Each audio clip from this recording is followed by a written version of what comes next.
Alice and I are always looking to be more healthy, and we were just talking about how fasting is one of the best ways to do that, but it's so hard. But the great thing about Prolon is that's not what you're doing. It's not that you're not eating for 5 days. Instead, you're using their science-backed program to convince your body you're fasting. You guys, this 5-day program really is amazing. It comes beautifully packaged and it does all the thinking for you. Each day is its own box. And by following their program, I know I just feel so much better. And I can't wait to experience Prolon Next Gen and continue to see results. For a limited time, you can be first in line to experience the new Next Gen at special savings. Prolon is offering the Prosecutors listeners 15% off site-wide plus a $40 bonus gift when you subscribe to their 5-day program. Just visit prolonlife.com/prosecutors. That's PROLONLIFE.com/prosecutors to claim your 15% discount and your bonus gift. prolonlife.com/prosecutors. Life can be seen as such a gift when you're staring death in the eyes. He's probably 6 inches from my face, and then he aimed at my head, emptied out the 3 or 4 more bullets. Unbelievable tales from everyday people that narrowly escaped their demise. He said, here's what we're going to do. You're going to pick A or B, and if you pick the right one, you'll live, and if you pick the wrong one, you'll die. Stories from real-life survivors. And these sharks are around here. And they circle around the boat that whole day. What's going to happen? Are we going to be alive the next day, or are we going to be fish food? A podcast on how terrifying life can get. He repeatedly told me that if I told anybody that, he would kill me and my family members. Listen to the I Survived podcast to hear how tragedy turns into triumph. There's a point where your mind kind of takes over and you find out you're a lot stronger than you are. I Survived is available now, wherever you get your podcasts.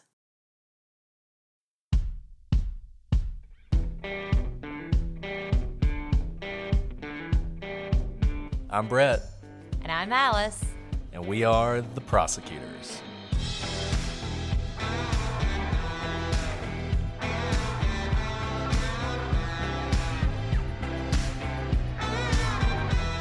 Today on the Prosecutors, our special guest, Gilbert King of Bone Valley.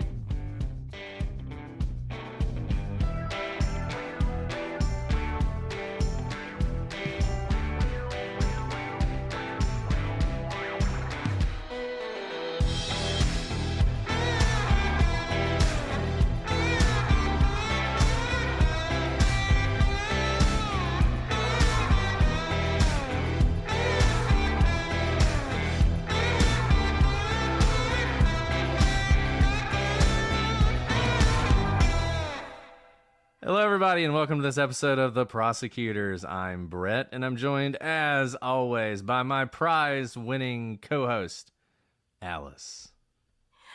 Brett, I truly thought you were going to end that with my prize-winning co-host, Gilbert King, because that's who we have in the house today. And yes, I sound like I'm underwater, and I continue to be incredibly ill, but no way in the world was I going to miss an opportunity to talk to Gilbert King, producer, co-host of Bone Valley.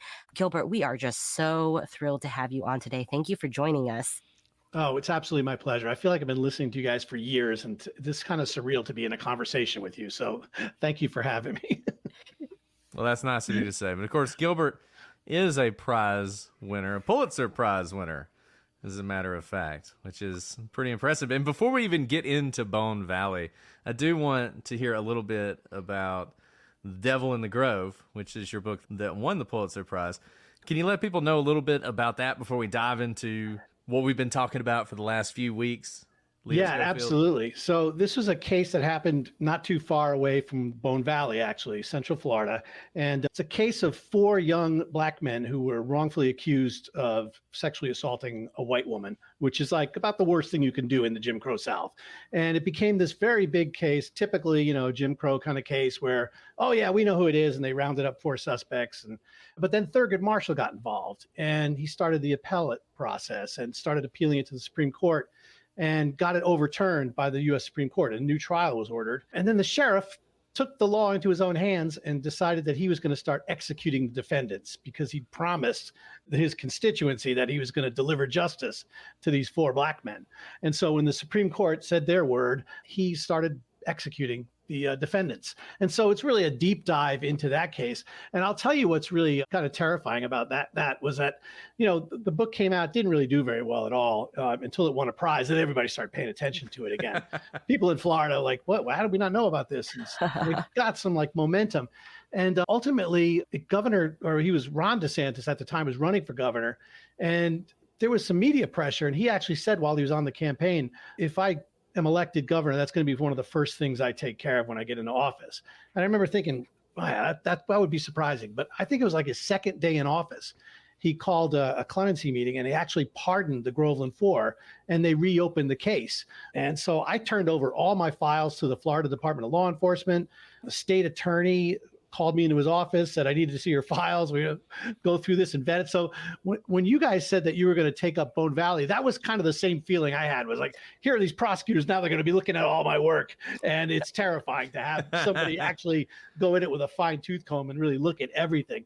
And so I made it through that. And ultimately the Groveland 4 were exonerated. But so that case was just really, a case 72 years ago that it really was. To me, it's like the power of storytelling. This case was legally dead decades ago, and it just rekindled interest, and people sort of saw what happened through a lot of these files that had been, re-released through a FOIA act. And so it was just a different narrative. So we sort of changed the narrative of what that case was about. And then ever since then, I can never leave Florida. Everyone that comes to me has a new Florida case I got to look into. And I was going to ask you that. I got to say, you don't sound like you're from Florida. No. So can you give us a little bit of your background, how you ended up investigating these cases and doing this work? Yeah, unrelated. I went to college at the University of South Florida in Tampa, which is like a half hour away from Bone Valley, basically. So I was down there around the same time that this case took place. But that's just purely coincidental. The way I started, really, I started working on a Louisiana death penalty case about this kid named Willie Francis who was sent to the electric chair. The chair didn't kill him. They didn't really know what to do with him. He got all this voltage, but not enough to kill him. And it became a very big Supreme Court case. And so I wrote about it and sort of went back into Cajun, Louisiana, investigated this back in 1946. And while I was looking into that, I saw this letter from Thurgood Marshall kind of advising these young white lawyers how to take this case to the Supreme Court.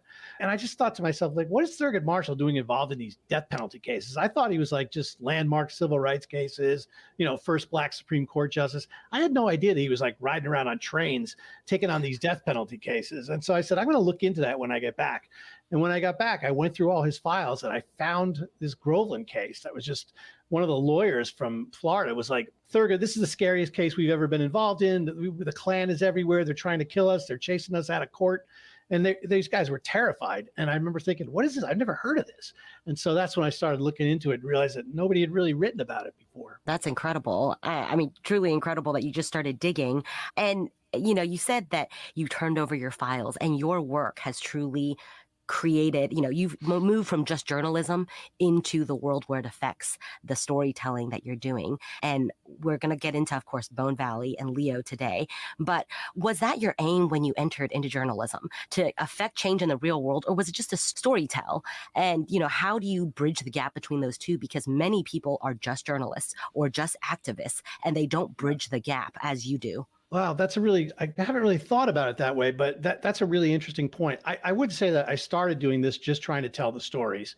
I came in it through the world of narrative nonfiction writing. I didn't come to it from investigative journalism or newspaper reporting. So the way I came into reporting was, through these narrative nonfiction books that I was writing. And so similar to I guess if you look at David Grann, Killers of the Flower Moon, it's still investigative. There's still an attention to fact and nonfiction, but there's just a different way of telling the stories than I think the way investigative journalists prepare their reports. I've always loved true crime growing up. I mean, I was what I was reading as a kid.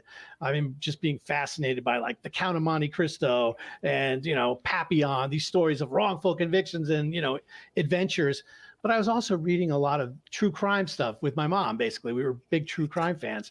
As I started getting older and doing this, my interest became broader. So I really liked the law. I really liked, race and history and criminal justice. And so those are the areas that I wanted to explore, and telling these kind of stories. I think what's happened with the Groveland story, when it became political and when it became like people wanted to do something about this and they were contacting me, how can I help politicians? I sort of recognized that, all right, I have a greater responsibility here. Like if I was to like mislead them and they got into this, I turn over my records and then they're like, hey, you held this back. That shows these guys are guilty. And I'm like, oh, that didn't fit my narrative. What am I going to say to that?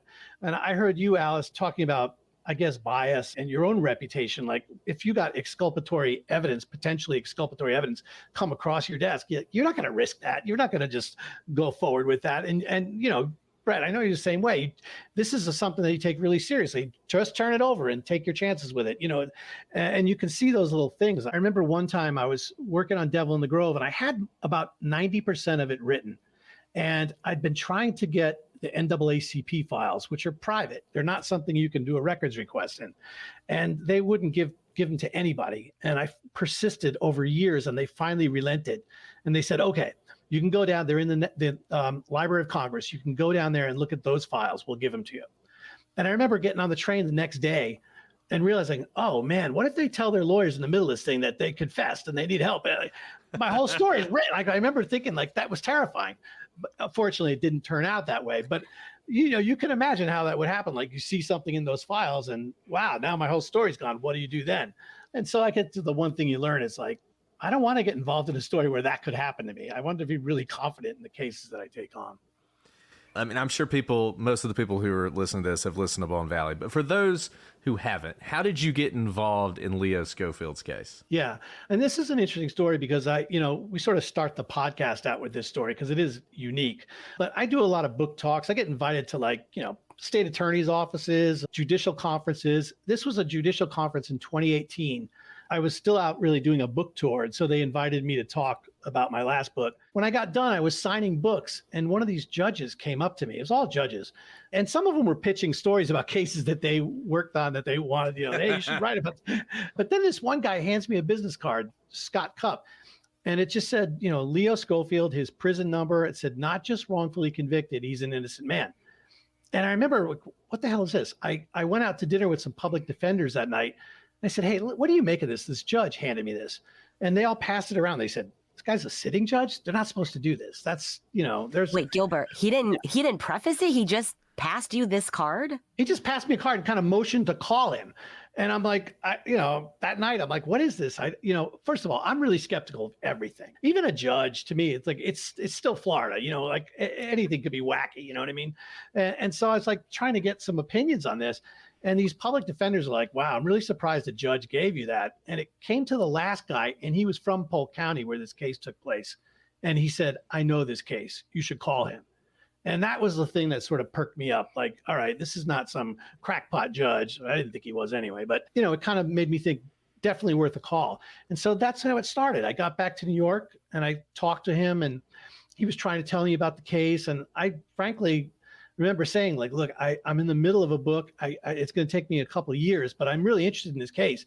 And I could feel he's like, no, it can't be years. Like this is immediate. This guy's been in prison for 30 something years. And he sort of said, do me a favor, just read the trial transcript. And I remember I sort of agreed to get him off the phone because you're trying to I recognize he was kind of, he was really advocating for Leo. And so I said, all right, send me the transcript. I'll definitely take a look. And I did. And, I had questions. I'd come back to him and say, I don't understand this and I understand that. And I'd talk to some other friends who consult with me.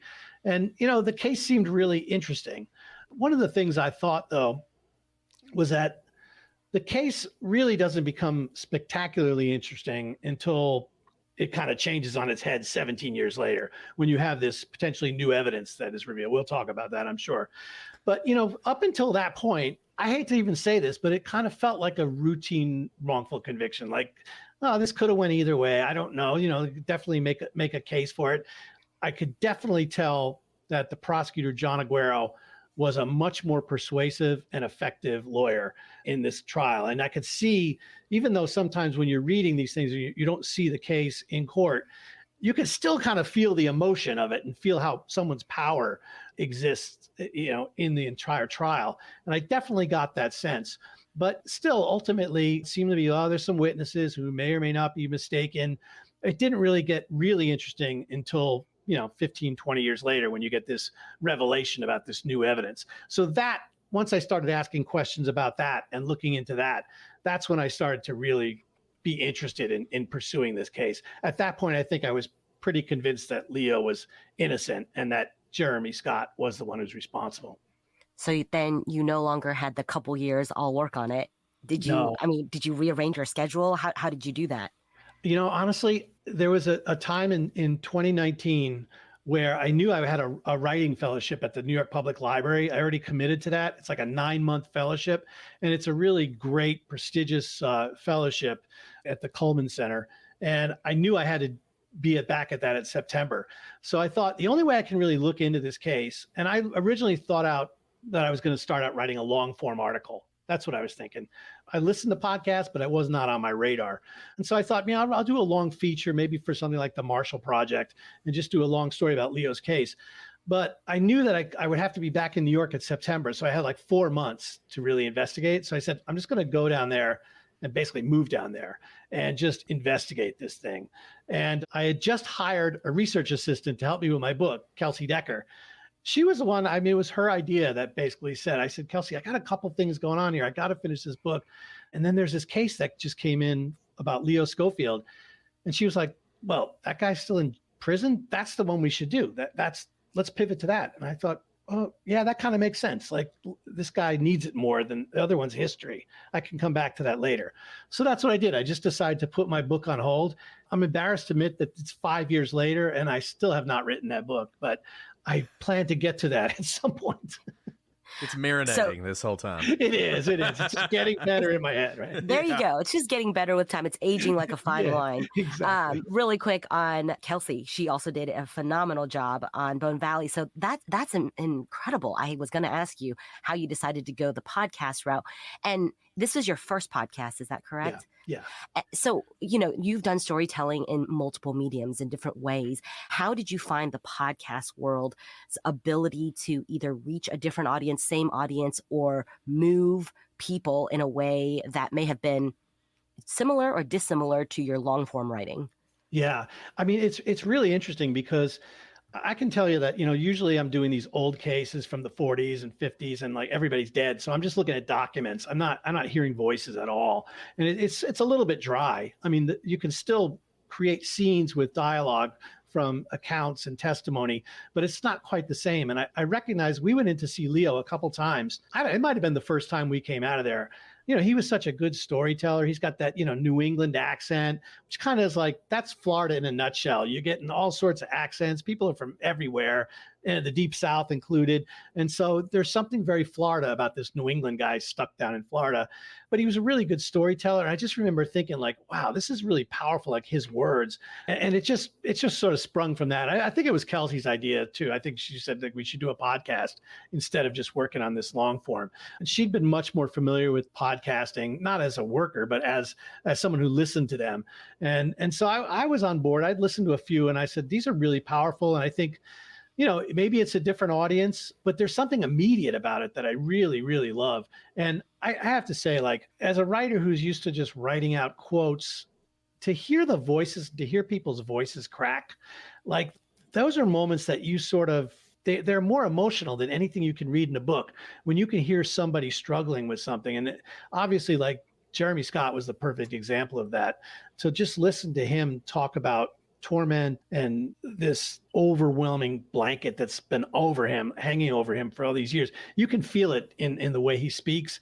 And I think you can hear it in the desperation, listening to Leo's wife, Chrissy, talking about another defeat in court.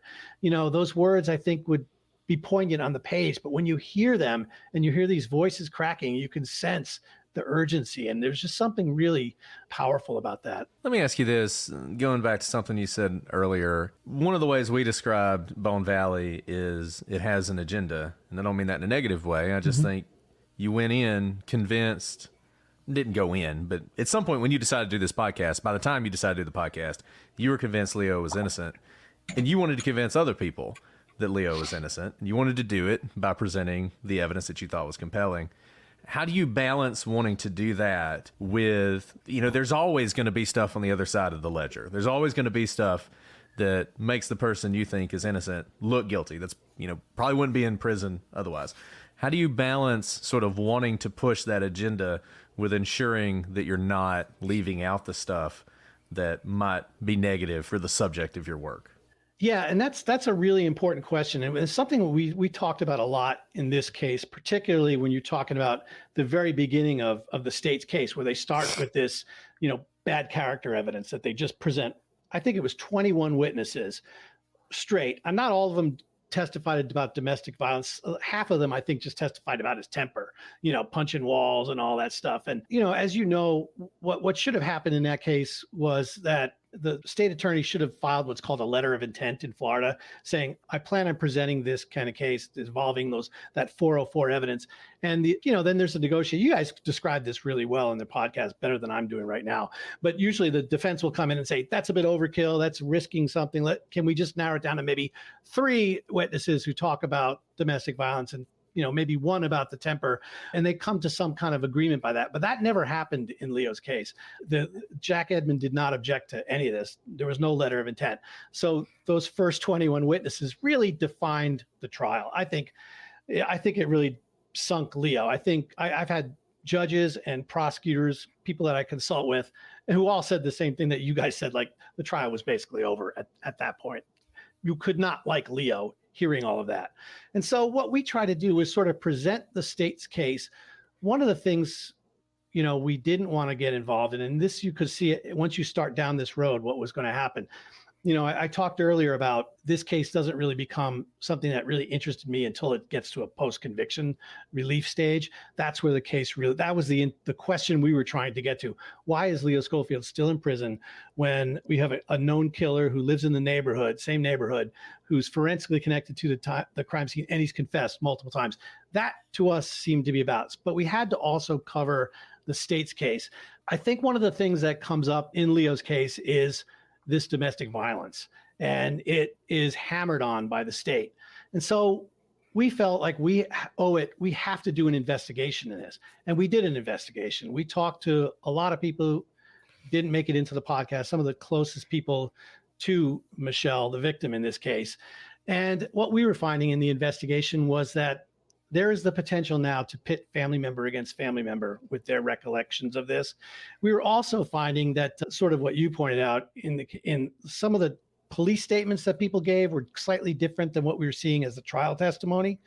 And when we started looking into a lot of this stuff, we were just finding more and more information that sort of disputed it. And I honestly just made the call that I think it's distasteful to not only pit family members against family members, but to also disrespect the victim in this case by doing this he said, she said argument.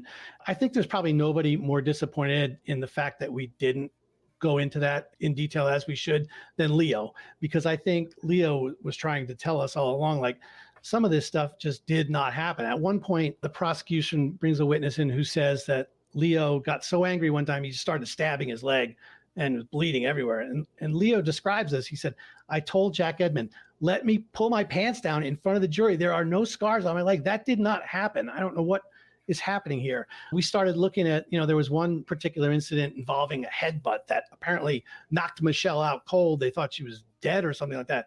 Well, we got the first responder, the ambulance, but it has nothing to do with anything that's described in the trial. They came and they're actually treating Leo for something. Michelle was fine.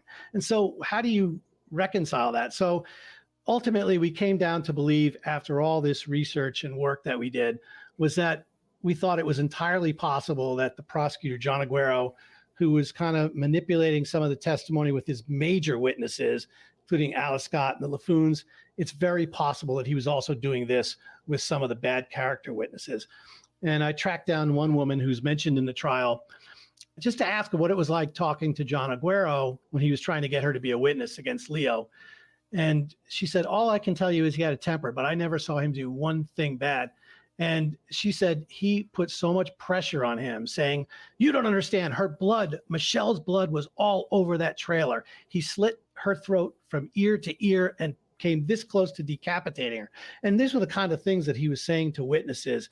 And so a lot of it wasn't panning out the way the state presented. So that was one of the things I think that really reflected it. We just did not want to spend multiple episodes doing a he said, she said about domestic violence when really Leo was on trial for his life for murder. And I'm really glad you've had the opportunity to kind of explain that because, our two podcasts do two different things, right? We were covering kind of the historical, what has happened in this case and looking at the trial records and covering those 21 witnesses and all of that. What is not objected to, we can't go and put something in the record that's not there. But I think that's really helpful for listeners to hear the process in which you do your investigative part of your journalism.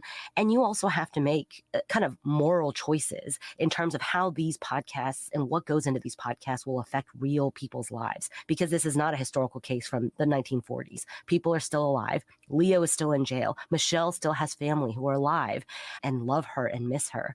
And spending time on that wasn't, necessary for the storytelling that needed to happen, which is this thing that never happens. We always say everyone wants to point to must be a serial killer in the area, but there's never any evidence of it. And here you have kind of a 1 in a million type of case where that did happen. And that is a story worth telling.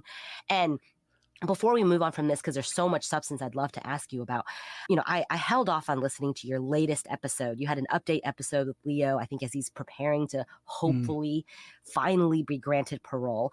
And I had held off on listening to that while we were recording just to not be affected, by anything. And kind of, I listened to it after we finished recording all 8 episodes. And one thing that I had a lot of kind of turmoil over in our last episode was pointing out the fault that Leo held, despite the fact that I believe he's innocent, right? And we talked about this at the very end where his actions before Michelle died basically it helped convict him in a lot of ways because of those 21 witnesses, whether they were true or not.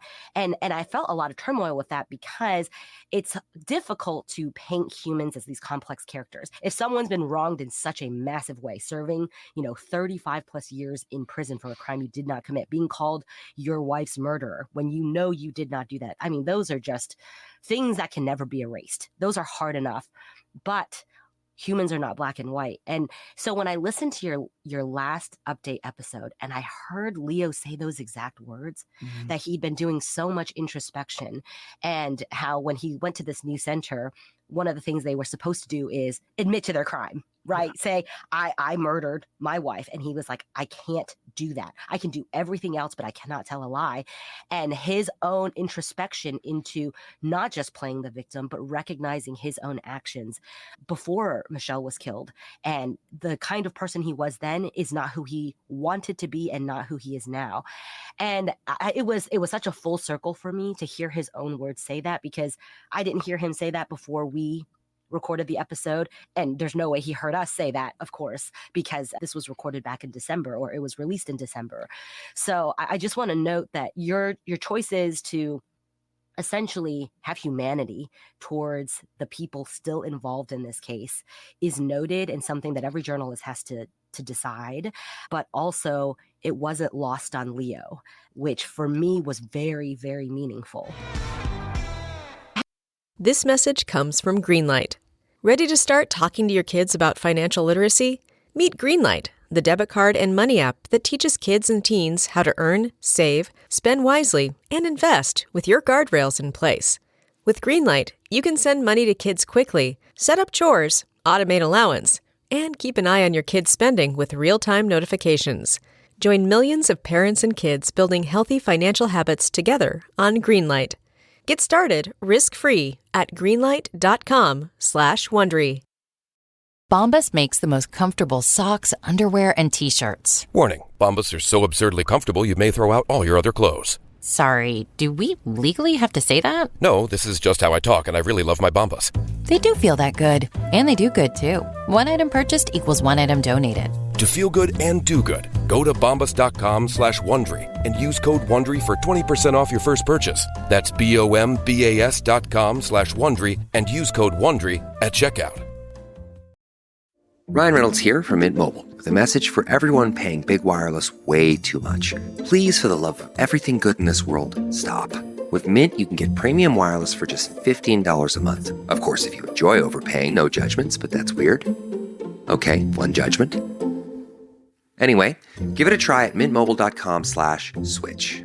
Upfront payment of $45 for 3-month plan, equivalent to $15 per month required. Intro rate first 3 months only, then full price plan options available. Taxes and fees extra. See full terms at mintmobile.com. Are you having trouble sleeping or staying asleep? Is poor sleep negatively impacting your life? Have you tried other sleep supplements with no success? Sleep is the foundation of our mental and physical health. When you're sleeping well, you can perform at your best, mentally and physically. Proper sleep can also increase focus, boost energy, and improve your mood. And that's where Beam's Dream Powder comes in. It is a science-backed, healthy hot cocoa for sleep. If you know me, you know that Dream has been a game changer for my sleep. I'm about to get ready to go to bed, and I'm thinking I'm going to make myself a cup tonight. I've been working a lot, and I need to get my sleep. I cannot lay around in bed waiting to go to sleep. And our listeners can get a special discount on Beam's Dream Powder. Their science-backed healthy hot cocoa for sleep with no added sugar. Better sleep has never tasted better, and it's now available in delicious flavors like chocolate peanut butter, cinnamon cocoa, and sea salt caramel. With only 15 calories and 0 grams of sugar, you are going to get a good night's sleep, and you're going to enjoy it while you do. And the numbers don't lie. In a clinical study, 93% of participants reported Dream helped them get better sleep. Beam Dream is easy to add to your nighttime routine. Just mix Dream into hot water or milk, froth, and enjoy before bed. Find out why Forbes and New York Times are all talking about Beam and why it's trusted by the world's top athletes and business professionals. If you want to try Beam's best-selling Dream Powder, get up to 40% off for a limited time when you go to shopbeam.com/prosecutors and use code prosecutors at checkout. That's shopbeam.com/prosecutors and use code prosecutors for up to 40% off. Yeah, you're absolutely right about that. And, you know, that's one of the things I think was really sincere. Like when he talks about that, he specifically says, I had to acknowledge that there was a reason that people convicted me. Is because of my past. And that was a big part of my story. And so instead of taking accountability for the murder, which he says I can never do, I can take accountability for my past.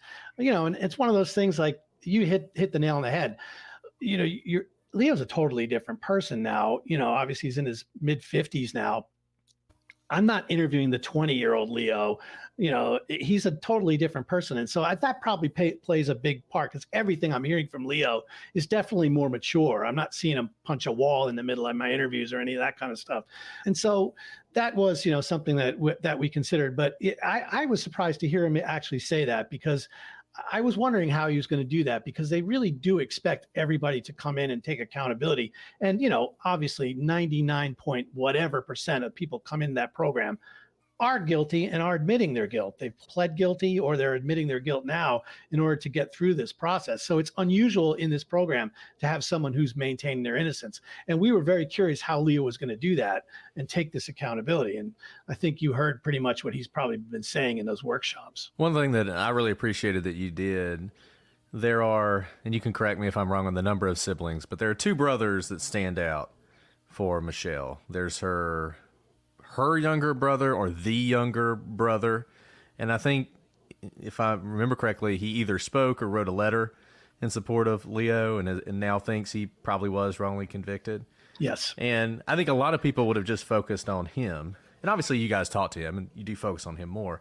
But I really appreciated that in that episode about the parole hearing, you played the letter being read from the other brother, the older brother, who still thinks Leo's guilty.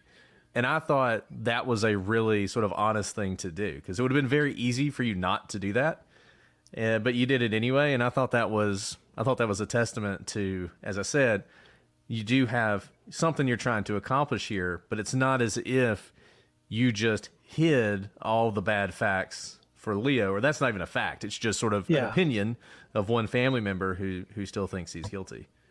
Yeah, and that was we didn't really understand who was going to be calling in or anything like that. And I had reached out to the older brother a couple times, but he lives like in California. It was really hard to reach him, and he didn't really have any interest in doing this. But he did call in as a member of that, for the parole hearing. And I just thought the best thing we can do is just let him have his say, and don't comment on it. We were all just like, we'd grown really close to Jesse, the other brother, who had sort of been very gracious with his time and very helpful to us, and talking about these awful, painful moments of his life and going back into that.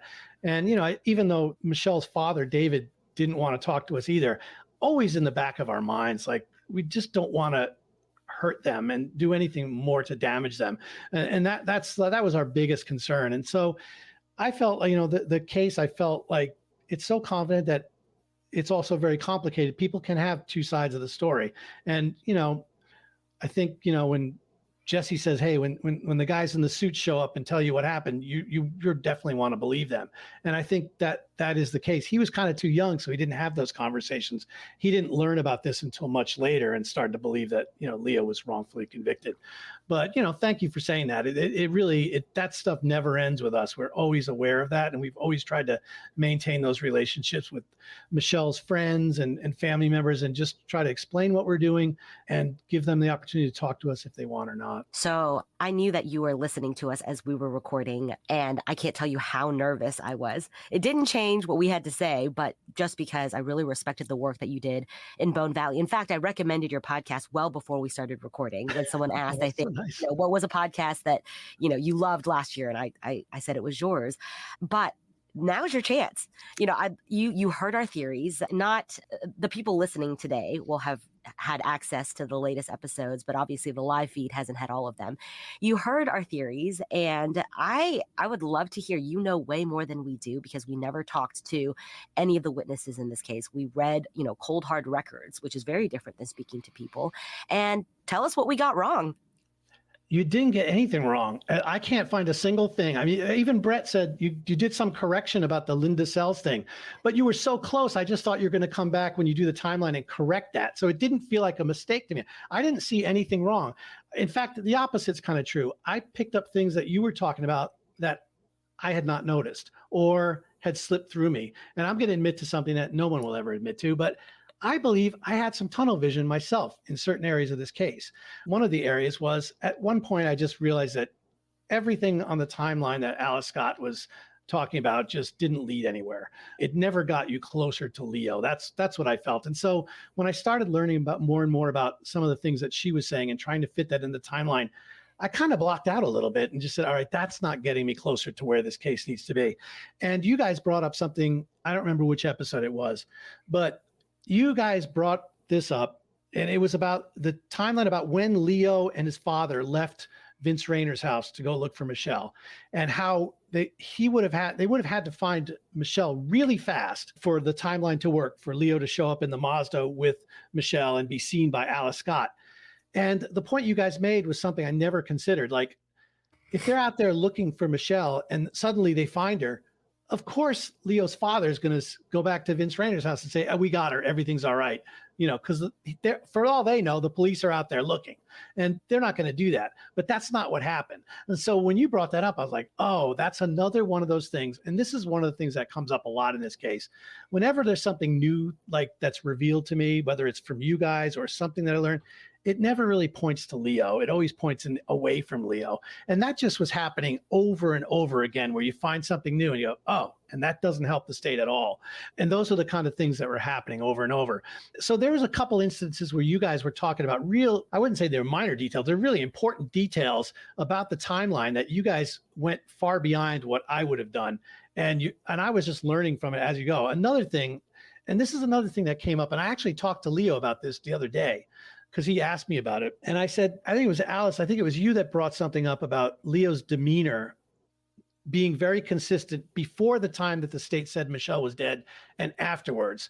And that really resonated with me when you said it. And I didn't really think about it before, because clearly he was upset and searching and trying to find Michelle. And then obviously at some point the state thinks he's killed her, but he's still out there really concerned, driving around, approaching policemen in parking lots to talk about his missing wife. Obviously shows up just minutes after he would have supposedly killed Michelle, shows up at Michelle's father's house to have a conversation. I mean, those are the kind of things that you were describing that I really hadn't really thought about. So they were details that came to me just listening to you go over the evidence and talk about your experience with witnesses. So it was really the reverse of what you're saying. I didn't get anything wrong. The thing that you got really interesting, and I don't know if we want to get into it now, but your closing arguments, I was just absolutely riveted. I listened to that a couple times. Do you guys want to talk about that, or should I just keep going? I'd rather hear. I you. think everyone wants to talk about the flex plate. Okay. Yeah. Well, I'll just give you some background on that. So the way that happened to us, it was really late in the stage. It was right when we started corresponding with Jeremy, and Jeremy basically saying, I want to tell the whole story, but I don't know how to do it. And so we said, we'll help you with that. We want to hear everything. And so he was locked up in solitary confinement, basically. So he couldn't have an interview with us.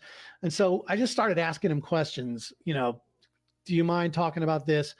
These are things I had studied all his interrogations and everything. I just wanted to get him to go through it in detail. And he wrote a letter, and he started mentioning some details that he'd never mentioned before. One of them was Michelle panicked and started to drive away, and he reached over through the car and parked, and the car stopped, and that's when he lost it, he says.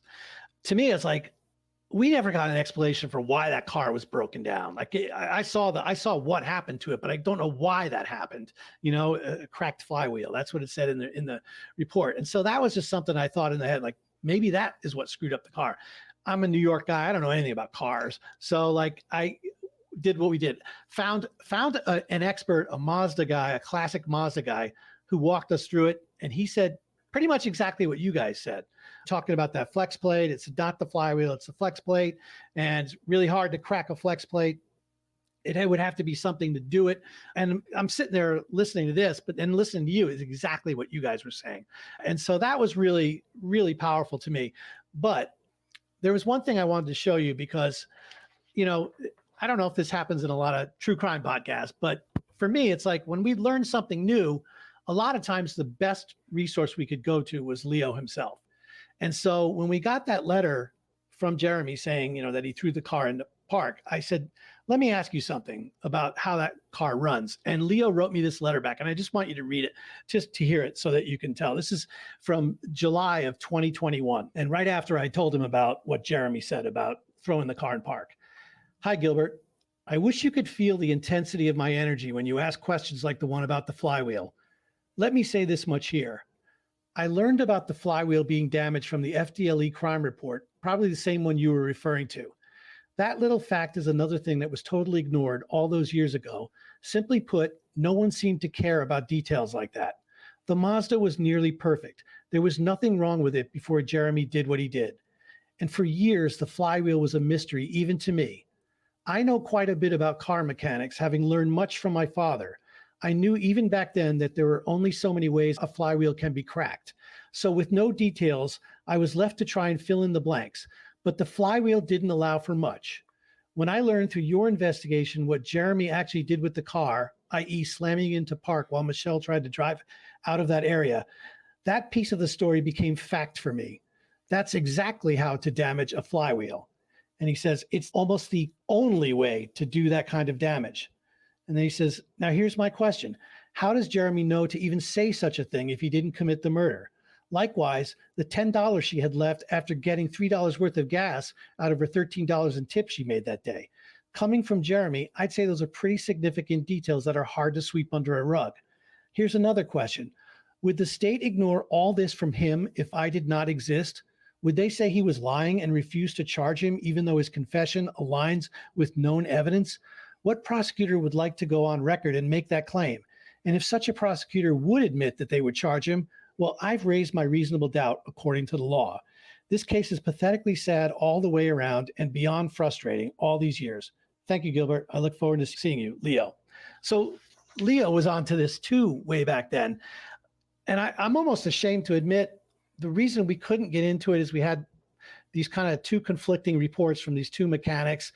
I personally believe the one that you and Leo went with. I believe that Jeremy had something to do with making that car no longer run correctly. The problem with it, and we ran into this a lot about things to keep in the podcast and things to keep out. There's a lot of stuff I think that would have helped Leo if we'd have left it in, this being one of them. But we didn't learn about it until very late in our investigation. And we'd already kind of formed the way the episodes were going. And to sort of take that segue from the discovery of what Jeremy's telling us, knowing that the next episode is going to meet Jeremy, to do a segue on the flywheel flex plate would have taken people out of that. So our thinking was, let's go back and do a bonus episode on that. It's not a way to work it in. We can't really do it from a storytelling perspective. And so to listen to you focus in on that, it felt like now we don't have to do the bonus episode because you guys really nailed that. So I'll let Brett talk because he is our flex plate man now. He wasn't before. So we've never heard that letter before. That's brand new information. Yeah, it's all new. No, I've never read it. And that blows my mind that he was onto this back in 2021. And I wanted to commend you. I think I said it in our episode, but I probably did it inarticulately because that was a very emotional episode. Correct me if I'm wrong, but for your interview of Jeremy Scott, we wouldn't know about the slamming the car from drive into park, right? I don't think I saw that in any other report. It was from your podcast. And I remember it kind of stuck out when I heard that, and that was it. So if you had not asked him that question and he hadn't answered, I think a lot of evidence was already pointing towards Jeremy, but that one to me was just such a linchpin because there was no reason for, Leo to do that to his own car. Right. I mean, that one really jumped out at us too, because he had not mentioned that at any time. And part of the reason was, I think usually when Jeremy's interviewed, it's sort of he's being questioned in court, or even when it's Leo's attorneys calling him, he becomes a hostile witness. So it's a lot of those, yes sir, no sir questions. And then, the state is very antagonistic and, they're really attacking him. He never really has the chance to just talk about his story, to just sit down and really just talk about how he's feeling. And I credit Kelsey a lot with that, because Kelsey was very focused on the kind of questions that you might get in a therapy session, like, how did that make you feel? What were you thinking? Those kind of things. And I don't think he's been questioned that way before. And I could see him, I was sitting across from him, and he was like looking at Kelsey and answering those questions. And I think it was just a different way of talking that kind of relaxed him, and it enabled him to go a little deeper and recall some details that maybe he didn't want to ever talk about before. I mean, he's always kind of clammed up when he gets to the parts about the stabbings or even the other murders that he's committed. He doesn't really take you into the murders. He takes you right up into them. And if you'll notice, I mean, I do notice these things. I get obsessed with this stuff, but he's always, when he's describing this, he says, I was just going to rob her. The knife fell out. When he talks about the cab driver, I don't know if this was in the podcast, but he said it's kind of like a hair trigger. It just kind of went off. Yeah. You shot him 3 times though, he definitely doesn't want to see that side of himself revealed in this, but he does. The details around that are always really accurate. And when we talk to him about the other murders that he's committed and confessed to, it's the same thing. And a lot of this is not in the podcast, but he can describe things right up until and right afterwards in total clarity. And they're details that, they're important details, a lot like slamming that car into park, where that really does kind of explain how that car could have broken down like that. Yeah, and we talk about this all the time because you always have statements in these cases from people who do lie and have reasons to lie. And I think there are some people, when they catch somebody in a lie, or they see a lie, or they see a change, they just, well, then I don't believe anything they say. Yeah. And that's, to me, not the way to look at it. People say the devil is in the details, but so is the truth. And when you see details like that no one would think to make up or have a reason to make up. No one would think to feed to him. Little things like that. Like, him smoking cigarettes afterwards and there's cigarettes found, or the $10, or the explaining how the car is damaged when nobody's really even thinking about that. Just those kind of little details tell me that, was he lying at times? Absolutely. Yeah. Was he lying even in the final statement? I think 100%, because as I said, I think he did have a real motive for taking her there, and it wasn't an accident. And when you see all that, to me, I think he is incredibly believable. Whether you'll ever know the entire truth or not, the critical, most important things, the sort of basic story that he's telling, I think it's 100% true. And I think you can see that, and particularly when you guys spoke to him, like Alice was saying, the story that came out was much more natural. It wasn't antagonistic. It wasn't in a cross-examination or a hostile witness type situation. I mean, that was a disaster. Yeah. That hearing was just a complete disaster, and you can see why it went the way it went. One other thing I wanted to say, and I mentioned this at the beginning when we were doing the podcast, that, you know, we were researching and you reached out in the middle, and it was funny.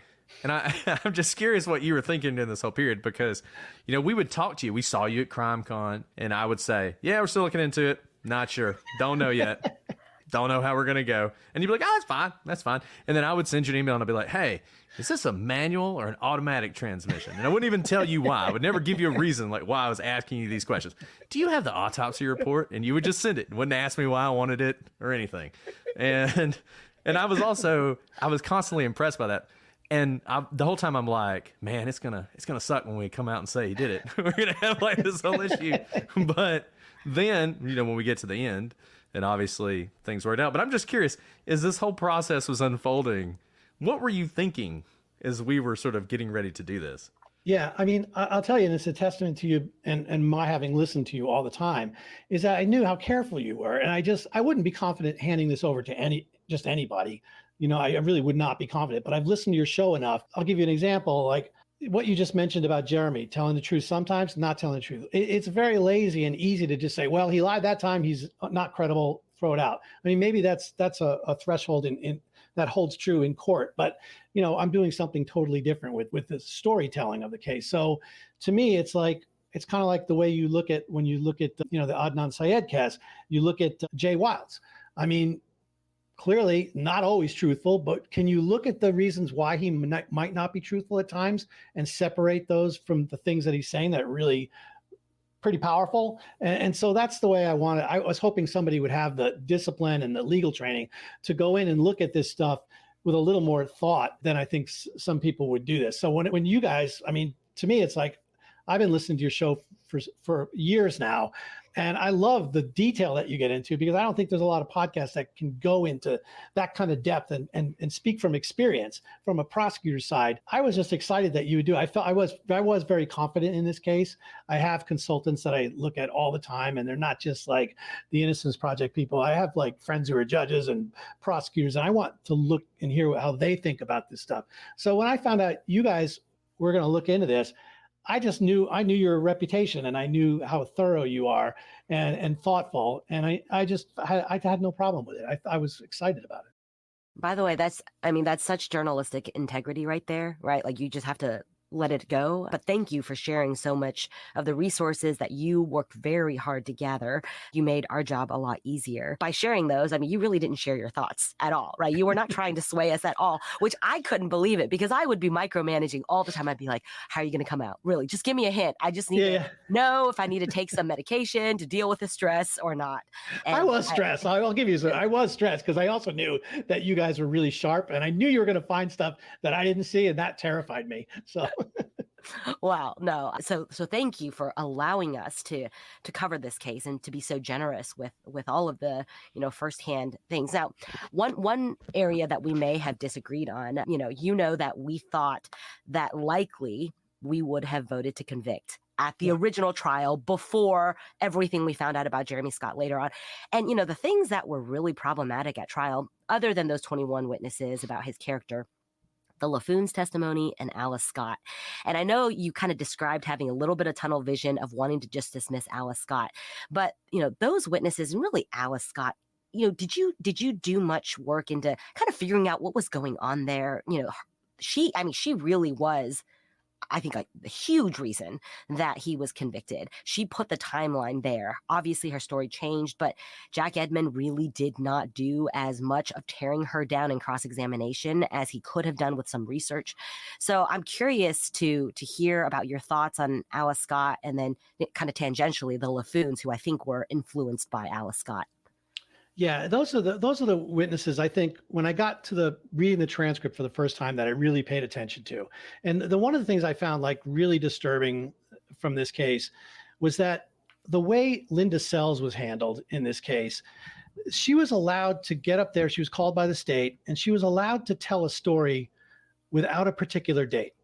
She just told the story about seeing Leo come out carrying something heavy, and she's just described it as one particular evening. And the prosecutor, John Aguero, never tried to pin her down on that. He just let that story take place. And when you see he gets to his closing argument, because Jack Edmond did try to make a point of saying, no, she saw that a week or two earlier. That wasn't that. When John Aguero gets to the closing argument, you know, he does something really clever, and I admire him. He was a really powerful prosecutor. He said, look, let's not argue about a few minutes or a few days here and there. She saw it. And that's how he just sort of put it to bed. Like, she saw it. Doesn't matter what day she saw it. She saw it.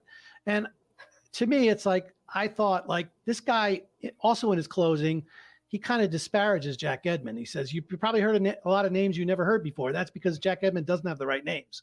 He's not the person that knows all the evidence and knows the names. I do. I'm familiar with every single witness and every single piece of evidence in this case.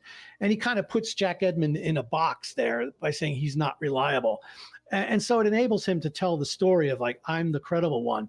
And so I don't disagree with you. I think everybody I showed this to said Leo should have been convicted before this defense even had a chance to bring their case up. And I believe that's true. I understand exactly why the jury did it, even if from an intellectual reason from reading the transcript. I think, Brett, you mentioned this. The jury of 10, by the way. Yeah, the jury of 10, right? You know, you mentioned this about the jury. Like, if you're listening to this, you would have absolutely convicted him. And that's what the jury did for the most part, except for that one juror. Everybody else there had no qualms about this. I think they felt so confident about it that they were able to give a break to him and not sentence him or not recommend a death sentence. I think they believed that he was guilty, and that was not they didn't feel guilty about that at all. So yeah, I don't disagree with you. I think that's part of the reason. I think when I look at this, the first half of this case about Leo's conviction, I don't think I would have done a podcast about that. It's not that interesting, and it's not that unusual for something like this to happen. And I just want to give one more credit to what you guys did, which I thought was phenomenal. When you do your closing arguments or your theories of the case, there was always something that really bugged me about how John Aguero was really an expert with circumstantial cases and tying them all together in his storytelling. And you talk about this as being a storytelling case.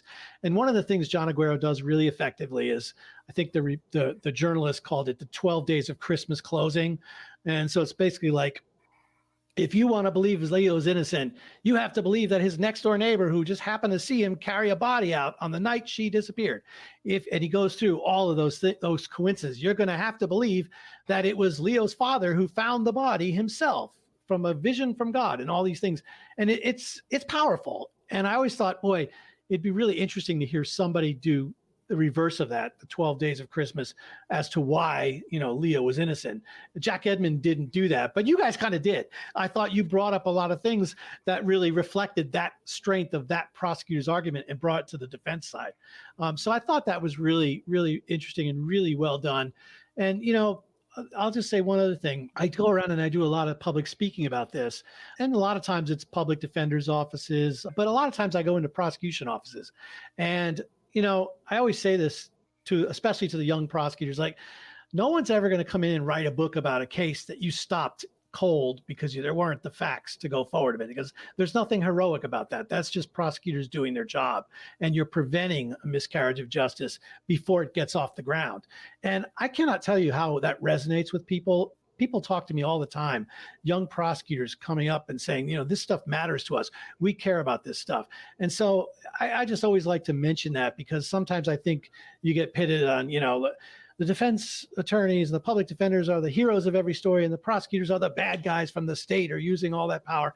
And, certainly there's cases on both sides, ineffective counsel and prosecutors engaging in misconduct, but it's not the norm. And I think it's really important to understand the prosecutorial side of this as a storyteller. And I wish more people did that. Let me ask you this.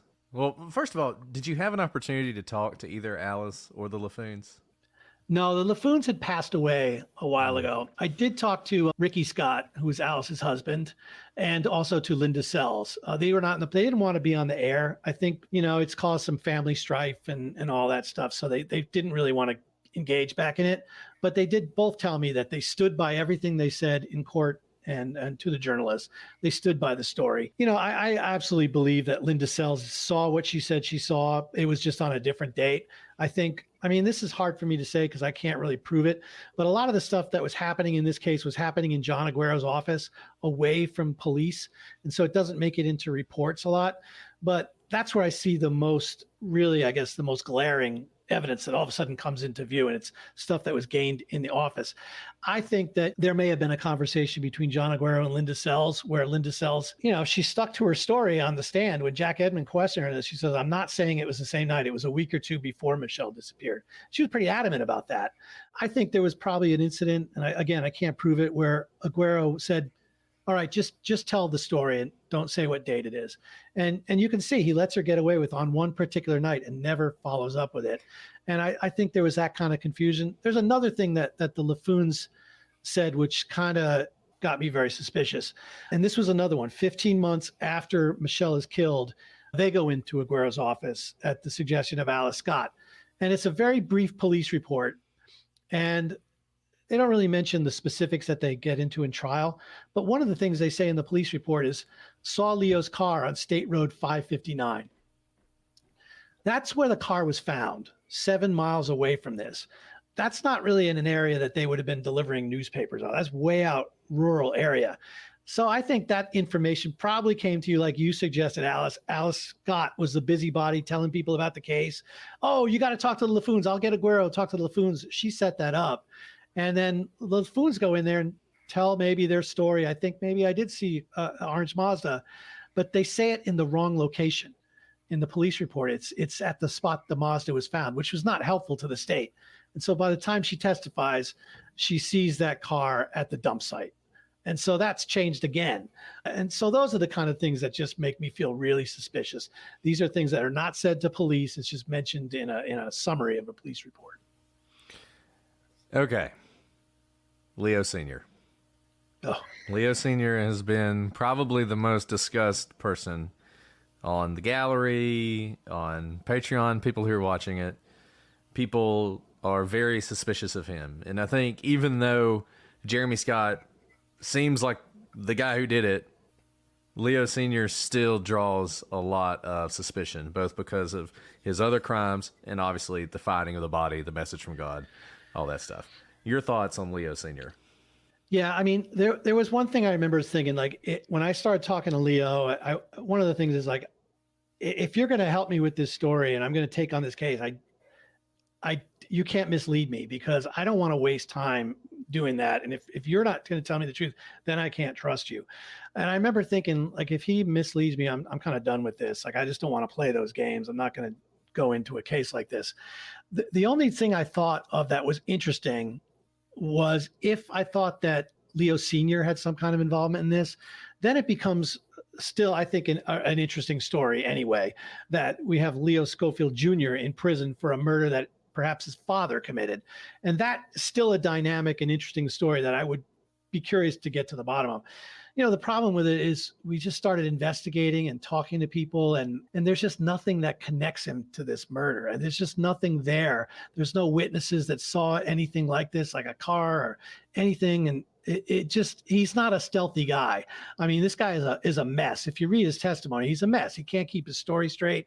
I believe somebody like that would crack in 2 seconds if he was investigated thoroughly. And he was investigated and the state never have found anything. I think that's probably the reason John Aguero came to Leo in prison or in jail and sort of said, I don't think you killed Michelle. I think it was your father.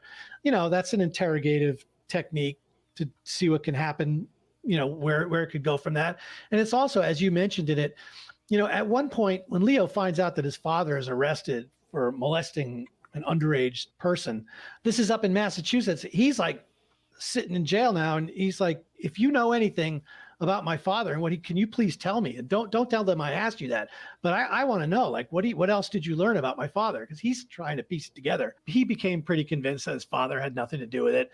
I talked to some of the family members, and every one of them described him in non-flattering terms, but they did say he was not a violent person, and that would have been way beyond his MO to do something like that. There's nothing in his life that ever pointed to anything physical and anything violent like that. So, we just never found anything, and I just couldn't make it work in any way. Let me ask you this: did he ever do anything inappropriate vis-a-vis Michelle? Ever? Not that I could find out. Leo didn't believe that he ever did. I think that would have been a real problem with Leo. I mean, Leo had one comment. I don't even know if it was in the podcast, but he goes, if I found out my father had something to do with this, you don't have to offer me immunity. I'm testifying against him. I don't care about that, So I could never find anything like that. I think he was drawn to like these molestation cases, but there was no indication that he was targeting Michelle. Never heard anything. One other thing I did hear about Michelle, which I don't even know if we did a really great job. We had a couple of witnesses and friends say it, but she was no shrinking violet. She was strong. I don't think she would have put up with something like that. The father, I think she would have told everybody about that. That's just my guess. If Leo got some kind of creepy vibe from it, I think he would have told me, and he didn't. He never said anything like that. And I think this is the situation that it's difficult for people to separate, for example, someone who lies as not just a liar. Is someone can be an unsavory character and do really bad things and not be the murderer in this case, because molestation of underage girls is very, very bad. But it is not the same type of crime as a very violent, close combat stabbing of someone very close to you as well. Yeah. And you're right. Those sorts of things typically don't pop up, at least in hindsight. There's going to be some signs. And we looked at the timeline. Obviously, his alibi are his own family members who could have an interest in covering up for them. But those are alibis that have stood strong over time. They have not been demolished. And I think with the timeline, what I came to is there was no way that Leo Sr. was involved and Leo Jr. wasn't. And I'm convinced Leo Jr. is not involved. Yeah, I came down the exact same way, because if you look at the timeline and the places that they had to be together, they would have had to have been in on it together. And that's just sort of tipped me off. That's really interesting that you bring some of those things up. I mean, these cases they're complicated. I think sometimes when you look at these, you want to see the fuzzy bunny of the wrongfully convicted. Like, he was an altar boy and he just got grabbed off the street, and the next thing you know, and like, yeah, it's not always like that. You're dealing with a real low income neighborhood, people who are really poor, they're struggling, they're on the poverty line. There's a lot of violence in this community. I mean, just from our own investigation, I can't tell you how many times we interviewed people who were like 13 or 14 years old. They had their first kid. And so they're barely finishing high school. And you just see this cycle in this area, especially around Cumbie. And so, when you're dealing with this kind of community, you're not going to usually get the fuzzy bunny, the altar boys. Like, there's people who become suspects in crimes are sometimes usually people that are known to police. In this case, Leo wasn't. He really didn't have any run-ins with the police before this. So, he's about as fuzzy as I think you can get in this area. But, even him, you look at his past, it's not sparkling clean. And I'm really not afraid of complicated cases. I mean, I remember when I was trying to pitch this story around, it wasn't easy. You would think that if you were aware of the whole scope of this story, it might be something that would really stand out to you. But there was a lot of places we showed it to, and they're like, no, I don't think Leo's story can sustain a narrative because he's in prison the whole time. I remember thinking, like, you guys read any Russian novels? Because that does happen. Or they're looking for to check the boxes. Like, is he a good guy? Is this it?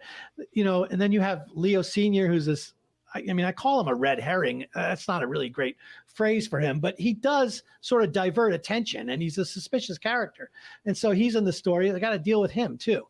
So I think sometimes that's why this case is really complicated, because there's a lot of segues that go off in different directions, things you need to be aware of when you're looking at the big picture. Well, I think you did a great job of it. We've told everybody to listen to Bone Valley, and hopefully they will. We've kept you an hour, So there's two things I want to do. I want to ask you a final question, and then we have our 5-star questions, and you have to answer one of those. Anything. So I'm happy to stay. With that. Happy so to.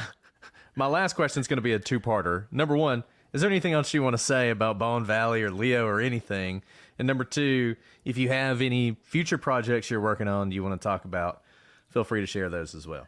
Yeah. Well, I'll just say, like, I think you guys did a really, really great job in analyzing a not very easy case. I mean, anytime you're dealing with like 2 timelines, and you really are, it's complicated.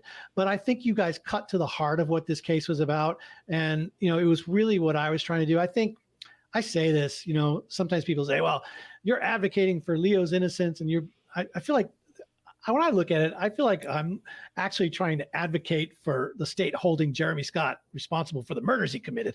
So I feel like I'm coming in from that direction, really, in a way I'm not trying to prop up Leo. You're a rightful conviction guy. A rightful conviction, yeah.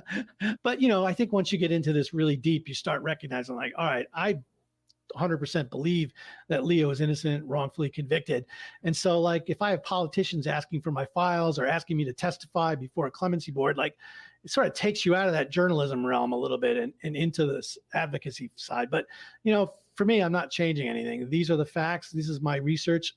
Everybody's, welcome to look at it. And that's why I was so grateful that somebody like you were going to look into it. So it was somebody I knew understood the legal process. And because I think we made a fairly conservative case. There's a lot of things that, I left out of the podcast I think would have really helped Leo a lot, aside from the flywheel thing.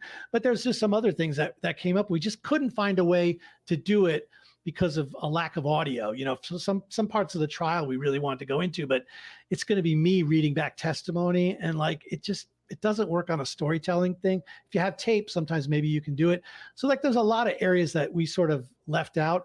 And partially for that reason, I am going to write a book on this next and put off that other history book for another year at least, so I can write a book. I'm glad to hear this. that, though, because there is a lot to write. But kind of wrapped up into that question, what is potentially next for Leo? A lot of us who have been listening to Bone Valley, went on the roller coaster rides of the parole hearings and the denials. And now he is preparing for another parole hearing. Is that right? Can you talk us through maybe what's next? Yeah. So his last parole hearing, was kind of like an emotional roller coaster, because he was actually denied parole, but he was also transferred into this program. It's like a reentry program that prepares inmates who are eventually going to be paroled. And so he's been there for like 8 months now, I think.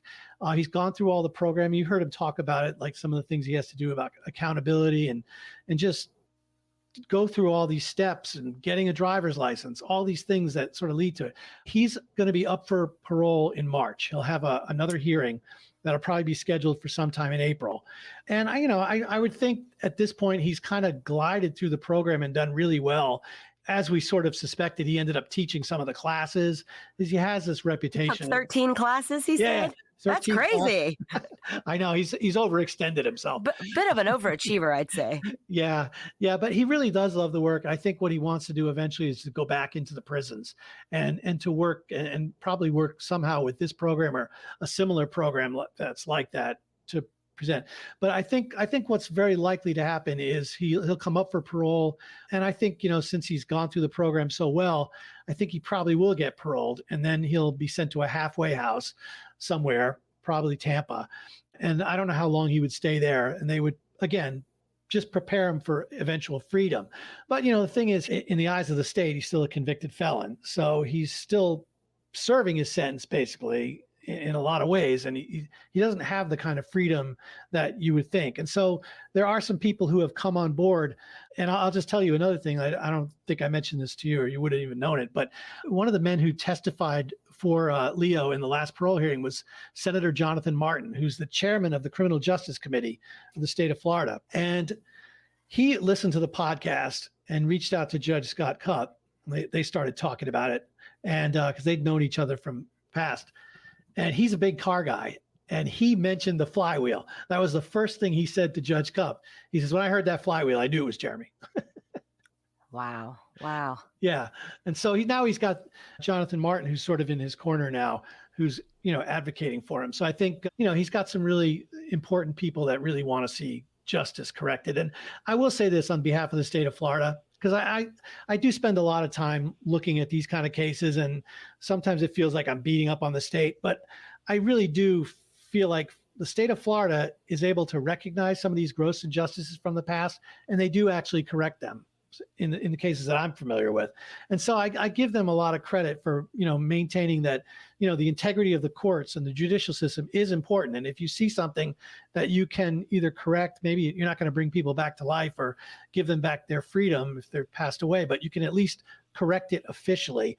That does make a difference, and it does improve the integrity of the courts. And so I like to credit Florida for doing that. Well, I think that's an excellent way to end, except for the fact we have to answer a 5-star review question. And I have picked a perfect one, I think, for all of us, particularly given that this was Bone Valley we were talking about. This is from Brandy, and Brandy wants to know, what is your favorite dinosaur and why?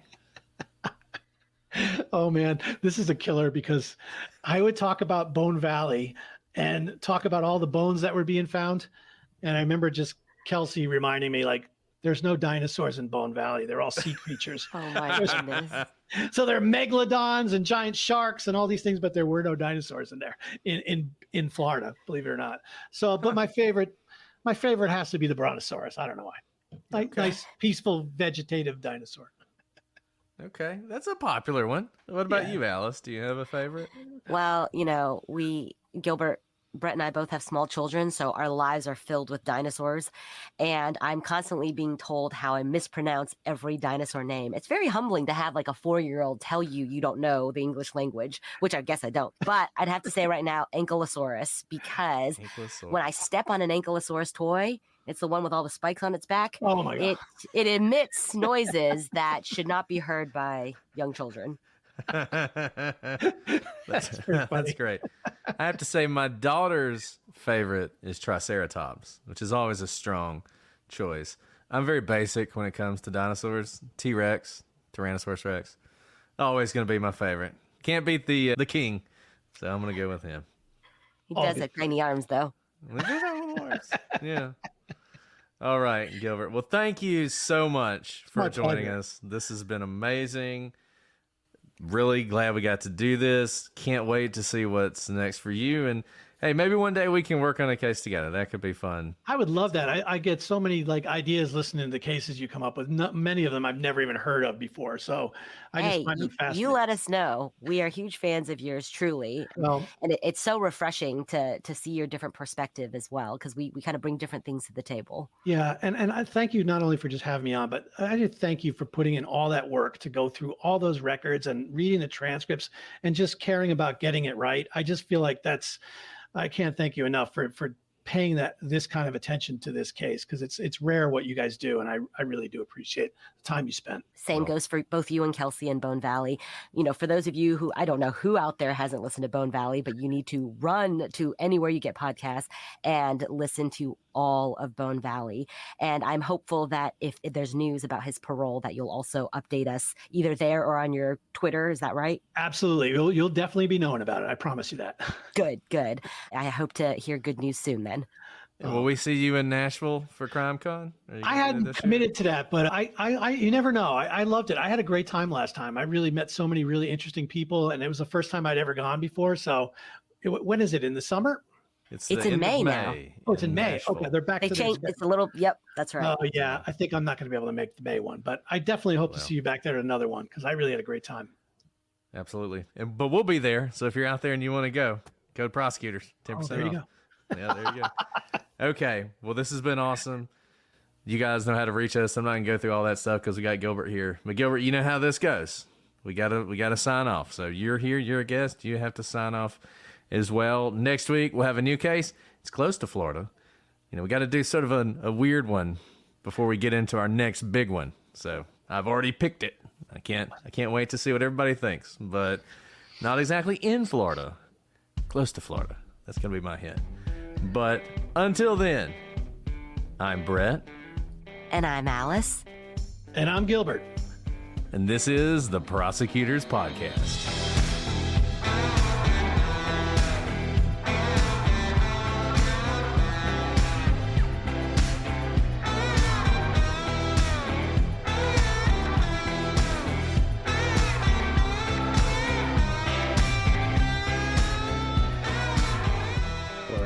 just be 100 of our best friends who will. That's right. I got to tell you, I was just cracking up when I first was listening to, you guys did an interview with Jason Blair. Yeah. And Alice, you had like the greatest line. And I'm Brett. If only that were a line. I said, she's got to be kidding on that one. She's got to be. If only I were kidding. Yeah, that was so great. I loved when you guys did that stuff. Thanks for laughing with me and not at me. Oh, no, not at you at all. It's just like the total humanity. We've all done this.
Hello, everybody, and welcome to this episode of The Prosecutors. I'm Brett, and I'm joined... let me try that again.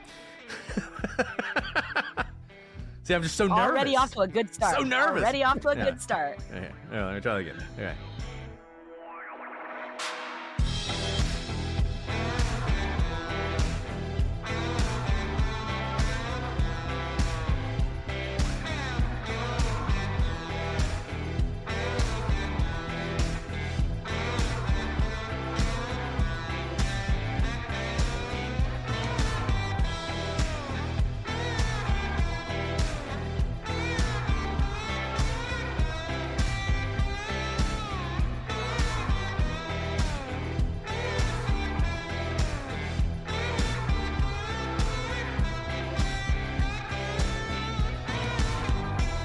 Find yourself looking for a new job or change in career?